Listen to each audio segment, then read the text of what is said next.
മണാലിയിൽ വരാനുള്ളവരോട് പറയാണ്, ഒരു information pass ചെയ്യാണ്. മണാലിയിൽ നിങ്ങൾ വരാമെന്നുണ്ടെങ്കിൽ ഇപ്പോഴത്തെ ഒരു ക്ലൈമറ്റ് നമ്മൾ വിചാരിക്കുന്ന പോലെയല്ല. ഐസൊക്കെ ആണെങ്കിൽ അത്യാവശ്യം നല്ല ഡേർട്ടി ആയിട്ട് നിൽക്കുകയാണ്.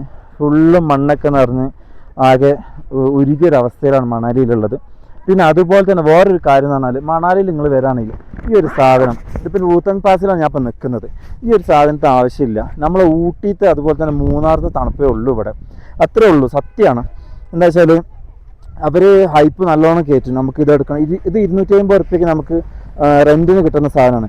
ഇതിനൊന്നും ഒരു ആവശ്യം നമുക്കില്ല, ഇതിനൊന്നും ഒരു ആവശ്യമില്ല. ഇത് അത്രയും എന്താ പറയുക, ഒരു തണുപ്പും വലിയ തണുപ്പൊന്നും കാര്യങ്ങളൊന്നും ഇല്ല ഇവിടെ. അപ്പം ഇതൊരു ഇൻഫർമേഷനായിട്ട് കൂട്ടിയാൽ മതി. അപ്പോൾ നിങ്ങൾ ആരെങ്കിലും വരാണെന്നുണ്ടെങ്കിൽ നിങ്ങൾക്ക് വേറെ ഞാൻ സജസ്റ്റ് ചെയ്യുള്ളൂ. പിന്നെ വലിയ ഹൈപ്പാക്കി നിങ്ങൾ വരണ്ട, മണാലി കാണണം, പിന്നെ അതുപോലെ തന്നെ ഈ വ്യൂ കാണണം എന്നുണ്ടെങ്കിൽ മാത്രം നിങ്ങൾ ഇങ്ങോട്ട് വന്നാൽ മതി. ഓക്കെ, അപ്പോൾ ഓക്കെ, ബൈ.